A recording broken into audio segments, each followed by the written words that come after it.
bem com vocês? Eu sou a Stephanie, professora de História. Você já me conhece, a gente tem conversado aqui pelos vídeos e eu espero que você esteja bem e com bastante energia para a nossa conversa histórica de hoje. Então vamos comigo, se alonga aí, mexe o corpo, porque a gente tem que estar bem animado, porque o nosso assunto é muito legal. Bom, para começar, aquele recado básico.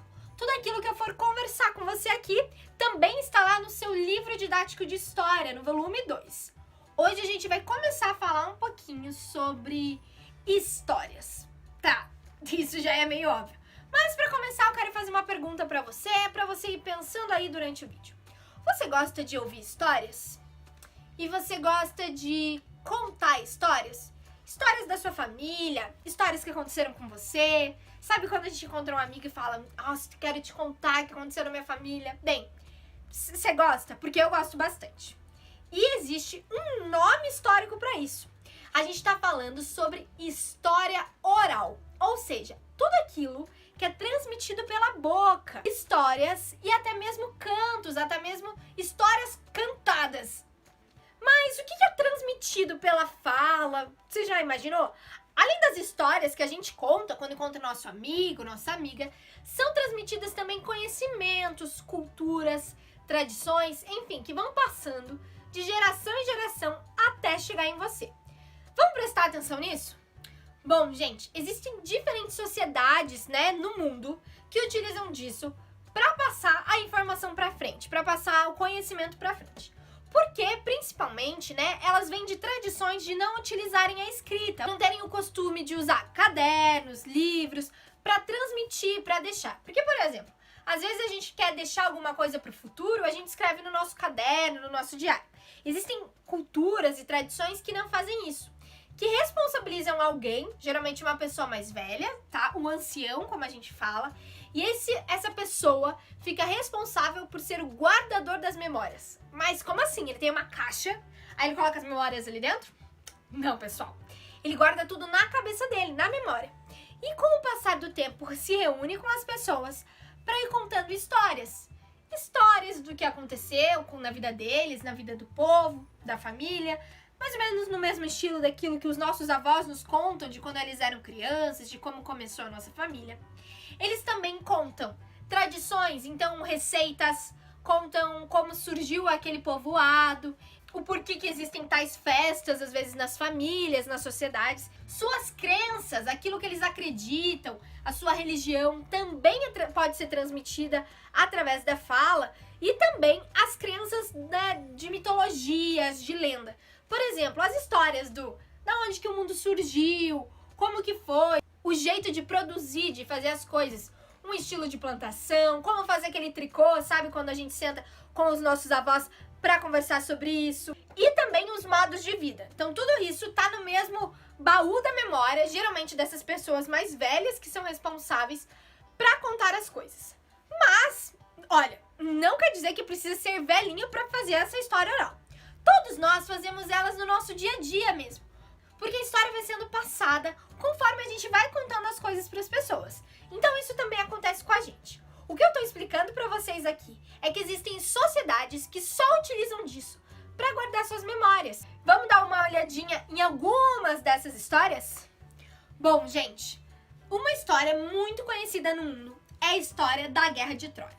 Essa história, gente, aconteceu há muito, mas muito tempo atrás, lá no lugar onde é a Grécia atualmente, mas antes de ser Grécia. Então você percebe que ela faz bastante tempo. E reza a lenda que foi um conflito entre os troianos e os gregos, as pessoas que viriam a se tornar os gregos, por causa de um rapto de uma princesa. Então os troianos vão lá, tiram a princesa lá da Grécia, levam para sua cidade e o marido dela, que era o rei da Grécia, fica extremamente bravo e decide atacar a cidade de Troia. Dizem que essa guerra dura mais ou menos uns 10 anos, então bastante tempo. E aí, eles têm, sabe qual a ideia, gente?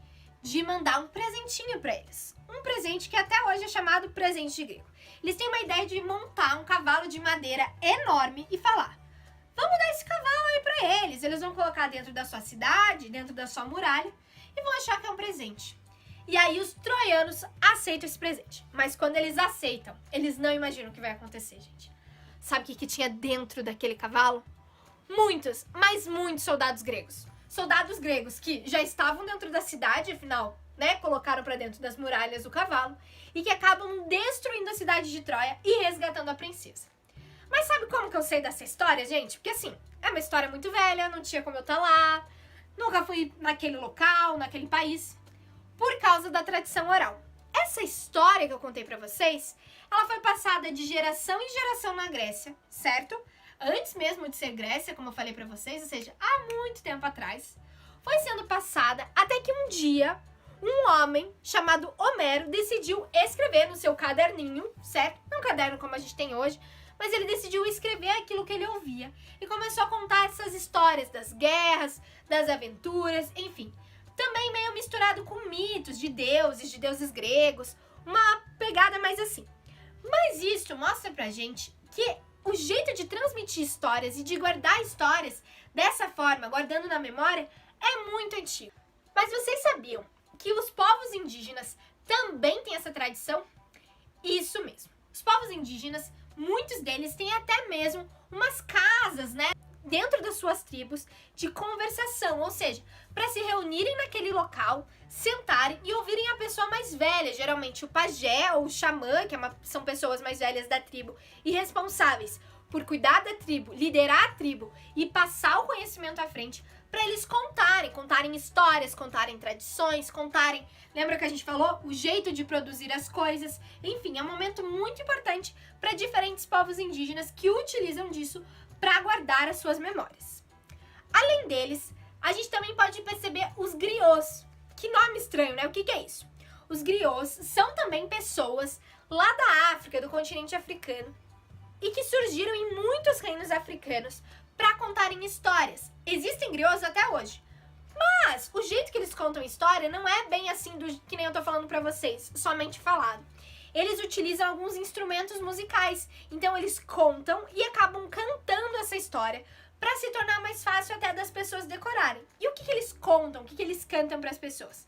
Eles cantam as tradições, eles cantam aquilo que já aconteceu, as histórias, as crenças de criação do mundo, as mitologias, enfim, contam muitas coisas para que essa tradição vá continuando por aí.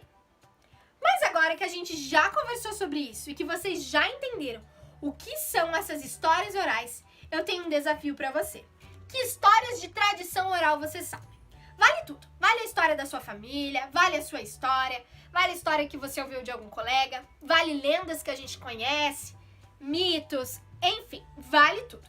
O importante é você parar, refletir e pensar: poxa, que história oral faz parte da minha vida? Eu dei um exemplo pra vocês, contei aqui a história da Guerra de Troia, que eu ouço bastante tempo, né? Vocês vão ouvir ainda na escola, isso é bem comum.